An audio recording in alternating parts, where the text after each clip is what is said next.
What's up, YouTube? Being Daffy Doodles, we got the cool weather garments on.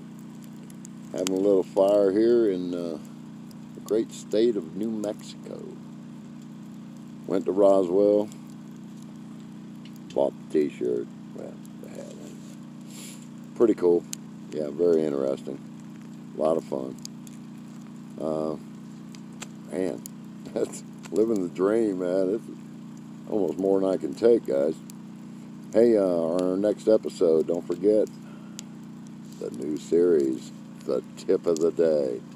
RV tip of the day. Is that snow? Oh, well, we might have had a little more step 2 here. No, but yeah, I'm going to start a series. We're going to do the tip of the day. And I'm going to apologize from the beginning. I'm not trying to make anybody look stupid. But some of the, some of the YouTube videos I've seen where people talk about the water and the pressure and RVs and this and that, I'm going to get to the nuts and bolts. We're going to go right to the source. Like I said, I was a park ranger for 20 years. I was a glorified maintenance man is what it was. But I'm proud of that. I'm proud to be a park ranger. And I learned a lot of stuff. That's the only way I could have built this RV. But I'm gonna simplify it for you, okay? All right. So don't forget to hang around for the RV tip of the day.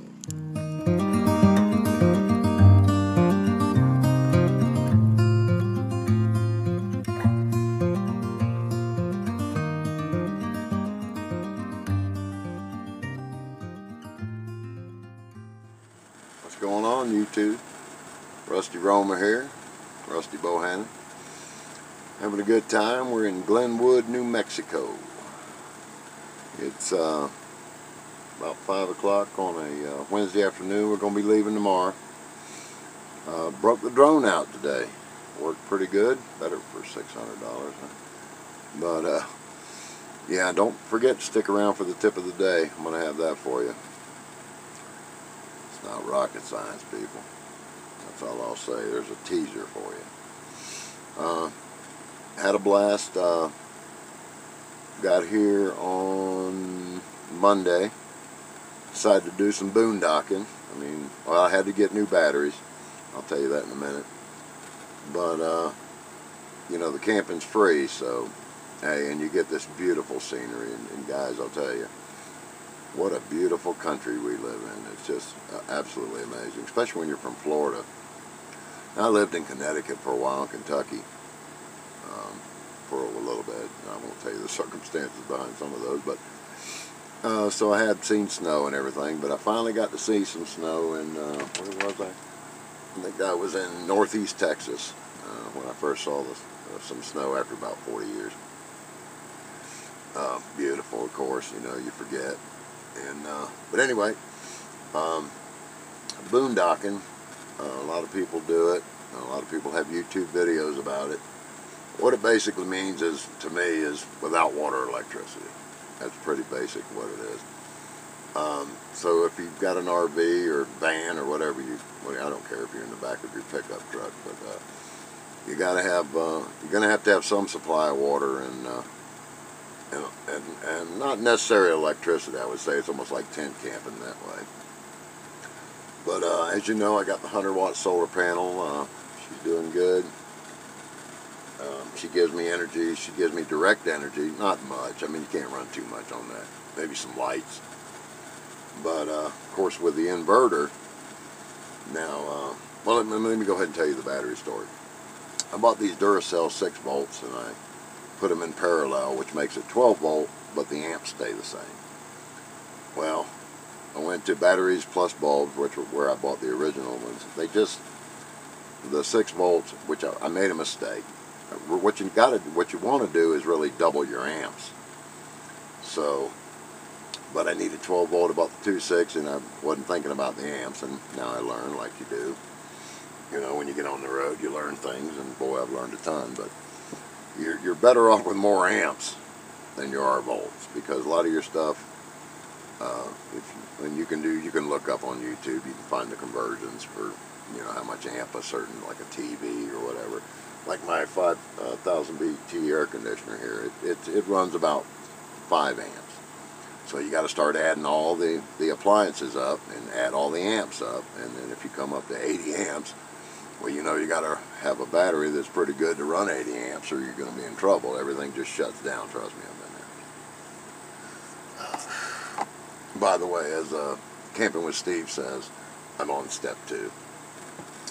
But yeah. So anyway, I went to Batteries Plus, and what I did is I bought 2 12-volt deep cycle marine batteries. Well, each battery is 105 amps. So I hooked them in series, which basically is positive, positive, negative, negative. Well, that doubles the amps, but keeps the volts the same. So now I have 210 amps. And but the other batteries were failing. They just wouldn't hardly charge. And I let them run out a little bit of water. You got to check your water in your batteries, boys and girls.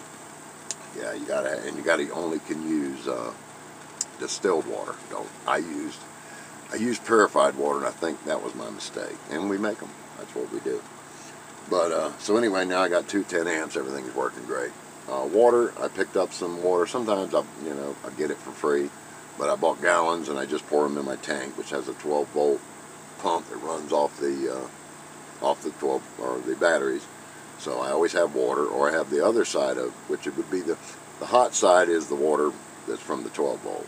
The cold side is where I can put a hose on, you know, for city water or county water, whatever it is, state park water, and that'll run in my water.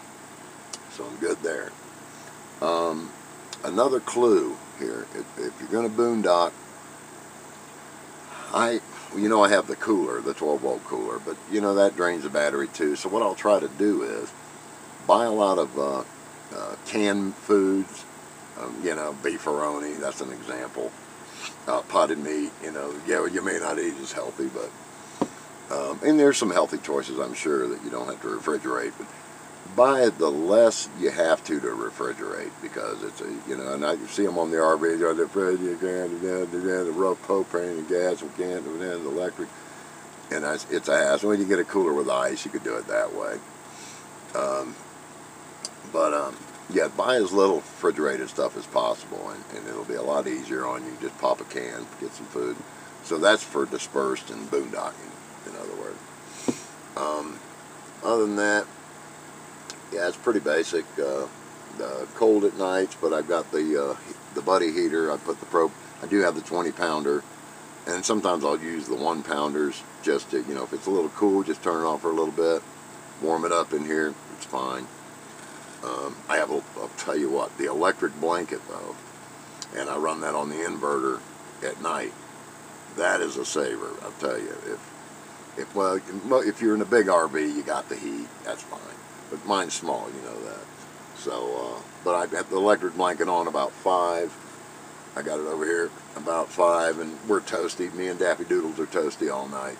And then in the morning I'll get up and throw the heater back on, warm it up, and we're fine. It's all good. All right. Well, I've also got some video I did with the drone. Yeah, it worked great. I took a learning curve there. I was a little scared. I didn't want to lose it. She cost a lot of money, but I got some good footage, and I'm going to add to the video. And you're going to see it's a little shaky. Give me time. I'll get it. I'd say it's almost dummy-proof in a way. I mean, it's pretty basic. You hit a button, it comes back to you. It takes a little time for the camera angle and be slow and get a nice view and everything, but it's cool. I enjoy it. So anyway, sorry I hadn't made a video in a while, and you get traveling and you're worrying about where you're going, and then a lot of times you don't have the Verizon. I got Verizon. A lot of times you don't have the signal. I happen to be, the last time I was on the bottom of a mountain, I had nothing. But I'm on the top of a mountain, and I got service. And I happened to look over at the top of a mountain on a peak, and I saw a tower. And I said, oh yeah, maybe I need to go to the top of the mountains instead of the bottom of the mountains. But anyway, yeah, it's all been good. And yeah, I kind of want to, tip of the day. We're going to be talking water today on this tip. I see a lot of RVers, they're worried about the pressure, well, and the quality too, but I can tell you a little something about that. But the pressure, so they go out and buy this pressure gauge. Well, that's funny to me, because guys and girls, when you hook up to a park or city water, whatever it is, it's got a spigot. It comes. You don't have to pay for it. It comes from the faucet. Here's a clue. Turn the valve half a turn. If you're in an RV or whatever, go inside. If you're with somebody, have them go in. See what the pressure is. If it's not adequate, turn the valve another half turn. I'm sorry, it's just so basic to me. That's why they call it a valve. It regulates the water. And the people, and you know you are, that were worried about, well, it's too much pressure, it's too much, they can blow my hoses.